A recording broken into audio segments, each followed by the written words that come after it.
The scripture lesson this morning is found in the book of Exodus in the Old Testament. Exodus, which tells of the story of the children of Israel who have been enslaved in Egypt, who are freed through the ministry of Moses, and who then are wandering in the wilderness for 40 years before they reach the promised land. We're going to join them in their time in the wilderness in chapter 33, and we're going to read verse 12 through 23. A strange story. I don't know why I keep going to these strange stories in the Bible, but on the other hand, there's a lot of strange stories in the Bible. If you don't think the Bible is strange, you probably haven't read it very carefully, especially the Old Testament, right? We learned that in our Old Testament class. A lot of people were surprised.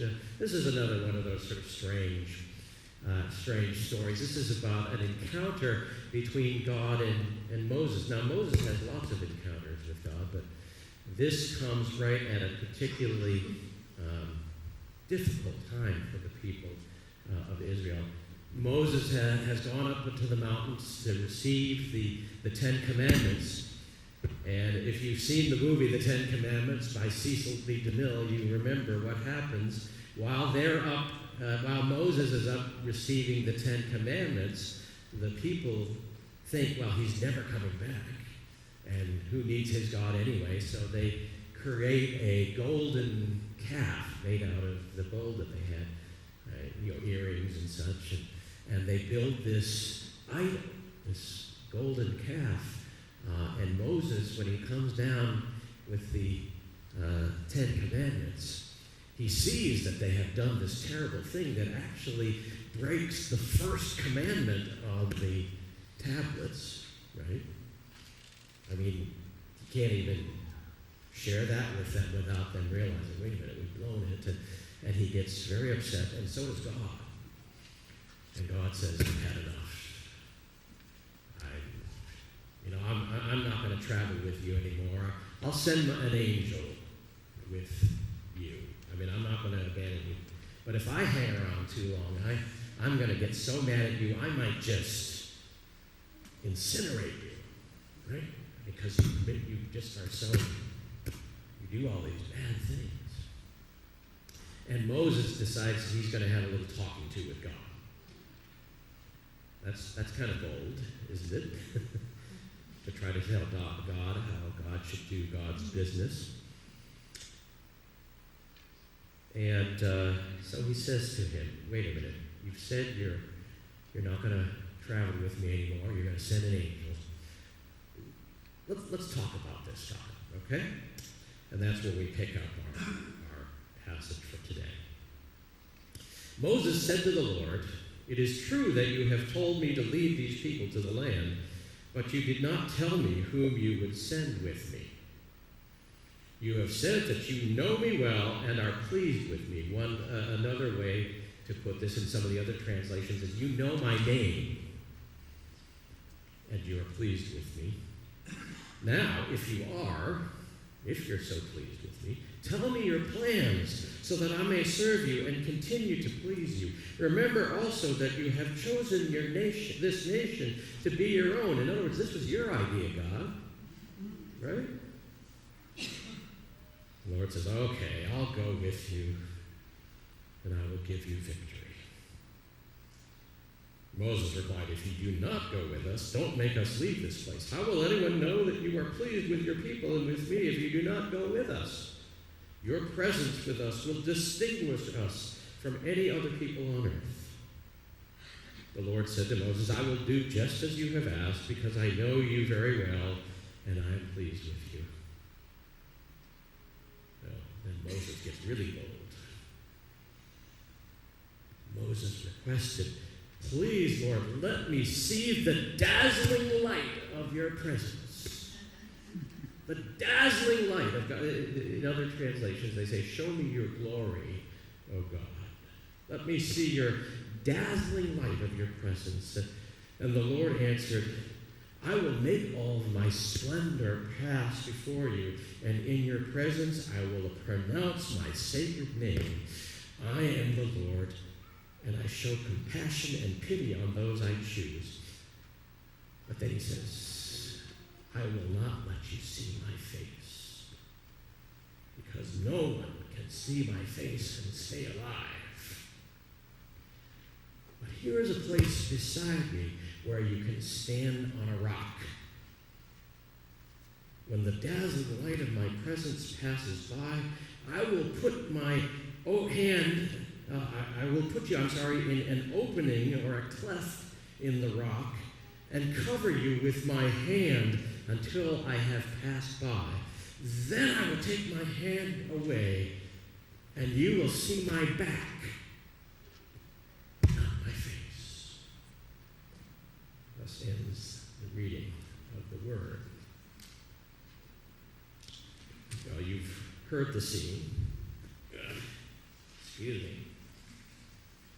You've heard the scene that this is unfolding in. The children of Israel are in the wilderness on their way to the promised land.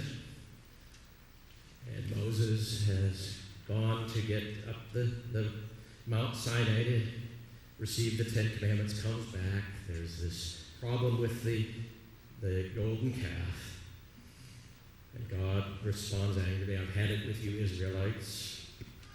If you want the kind of God you can see and hold and melt down when you're done with it, then that's the only kind of God you'll have. You're on your own now.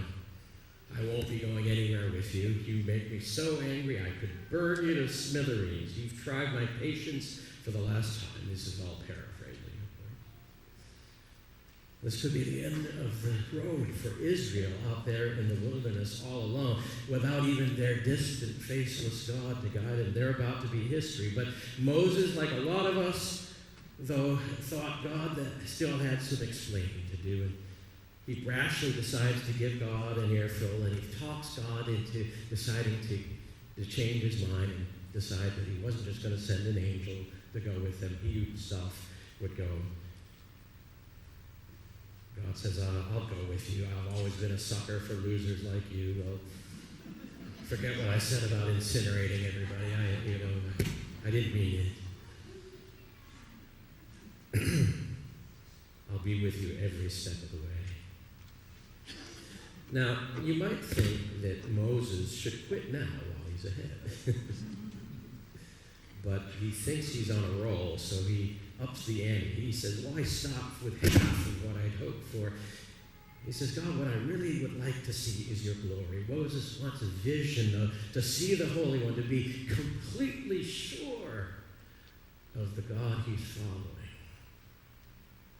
And just when you think that this story is as strange as it gets, the story gets even more bizarre. God says, not quite. I'll show you my goodness. I'll be gracious. I'll be merciful. But you can't see my face. I'll only show you my backside. To really know somebody, of course, isn't it? It means that you have to look them face to face, right? When you're talking with somebody and they won't give you eye contact, that you begin to wonder whether they're even paying attention to you. You wonder if they're hiding something from you. You wonder, how am I supposed to connect with this person when they won't even look me in the eyes? And that's really what Moses is trying to say to God. Look me in the eye. I want to see your face. And we can understand that desire.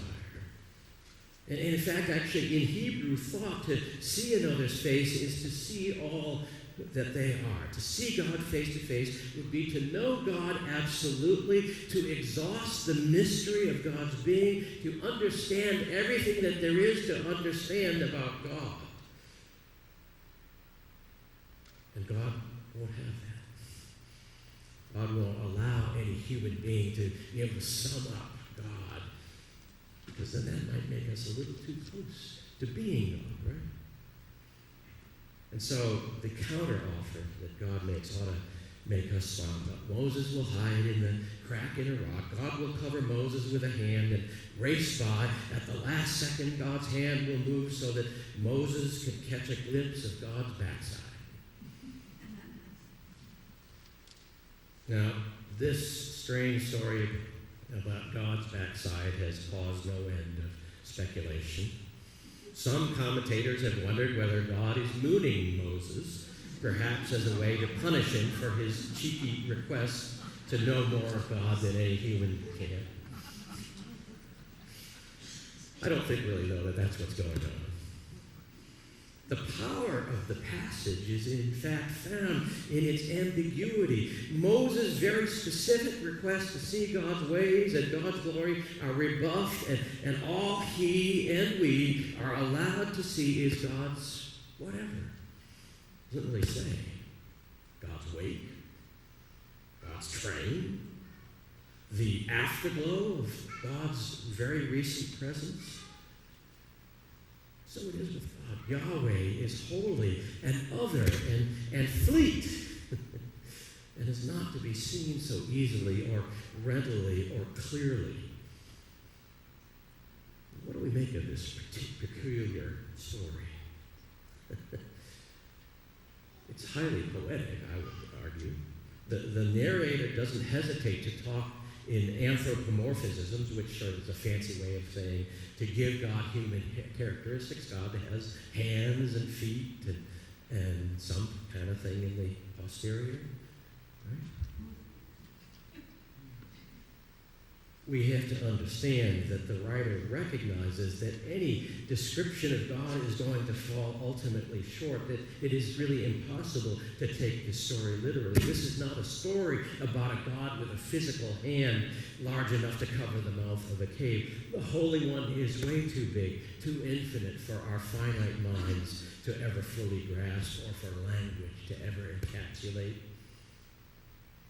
And that, in the end, is what this strange story is about. Moses wants God to be his guide, to give explicit directions. He wants to understand and be certain about things that we can never be certain about. And who among us isn't sympathetic to Moses' request? I mean, how many of us have ever said, which way should I go? I have big decisions to make in my life, and I don't. God, would you just show me a sign? Tell me if I'm going the right way or the wrong way. How should I handle this situation? We wish that there were signs and directions along the way from God telling us what we should do. We wish that there was some sort of heavenly GPS that would tell us, turn right in 0.5 miles. Or as Woody Allen put it, if only God would give me some sort of sign, if only he would, for example, put a large deposit in my name in a Swiss bank account. You know, we wish that it was clear, and that we could say, yes, I know that God has told me to do this. And that's what Moses is looking for.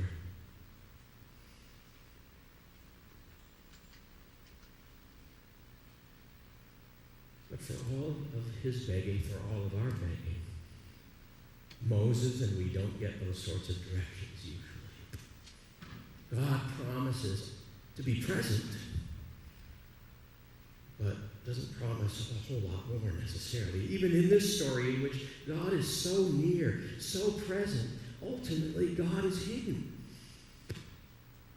There's a tension between what the philosophers call immanence and transcendence. Immanence being that sense that God is very near and close to us. And certainly in the Christian story, Jesus represents for us God's immanence. But at the same time, there's what the philosophers call transcendence, that God is so much bigger and God is in some way other.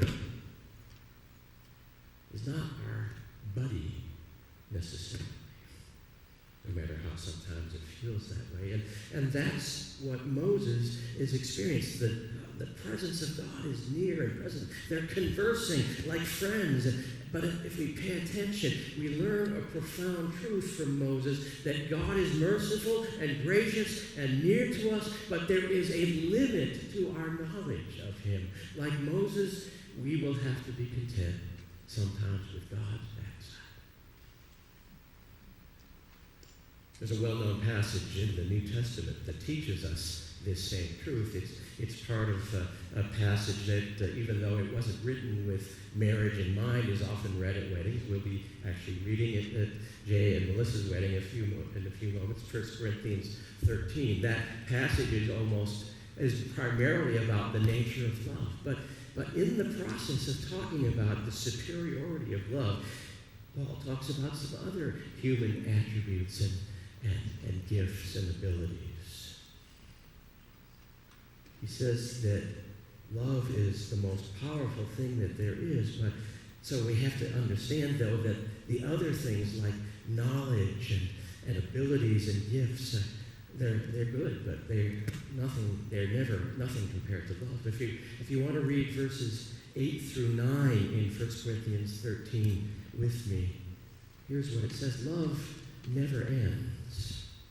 But as for prophecies, they will come to end. As for tongues, they will cease. As for knowledge, it will come to an end. For we know only in part, and we prophesy only in part. Paul wants us to understand that part of the human condition is that we will never completely know, at least this side of the veil. Our knowledge of God and the things of God will always be imperfect, partial. And as he says later, something we see in a mirror dimly. We don't see God face to face. We only see God's reflection. And then through the fog and mists of our finite minds, clouded by our own hang-ups and our own prejudices and our own frailties, sort of sounds like Moses only seeing God's backside, doesn't it? Hear what else he has to say. He says, when I was a child, I thought like a child. Here's what I think Paul is getting at when he says that as long as we are in this human form, as long as we are hemmed in by the limitations and frailties of our human condition, not only will our knowledge and understanding of God and the things of God be only partial and incomplete, but our faith will always be prone to immaturity, at least on this side of our lives.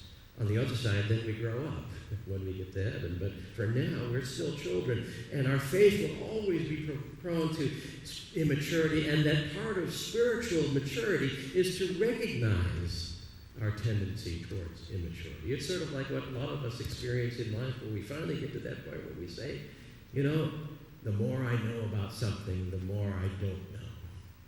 Right? That's the way it is with faith. The more we think we know, the more we realize we don't really know. We're seeing through a mirror dimly. We're seeing God's backside.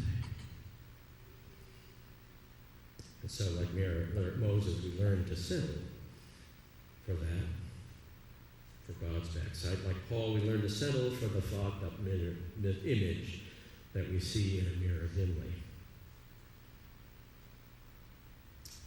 Well, I don't want to say that Moses' prayers or ours are necessarily wrong. I think we please God when we desire to know God more deeply. But where we go wrong is when we confuse our human ideas about God with God himself. Because there is a difference between the way we think God is and the way God actually is. And a lot of times we want to equate them together. It's interesting. You know what the Bible calls that? Idolatry.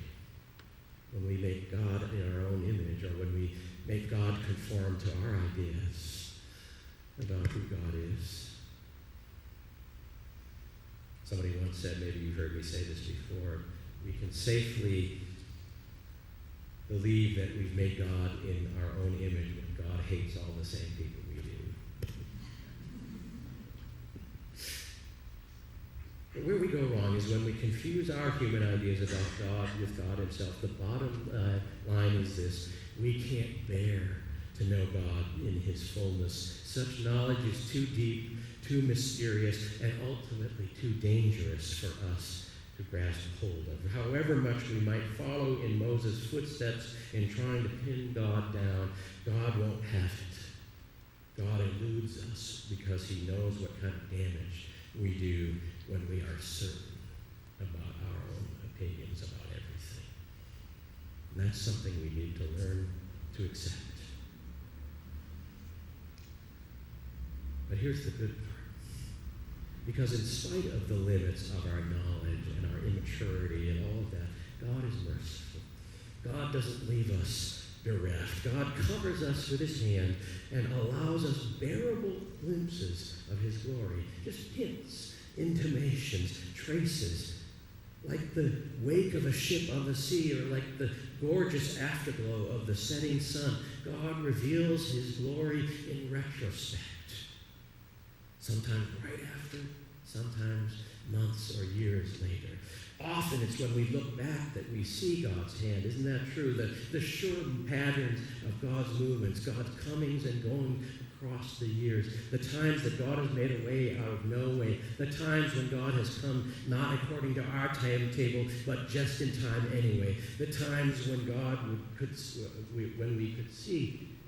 the times when we could see not his full glory, but his backside as he passes by. And then we learn what Moses learned. That God's backside is plenty good enough.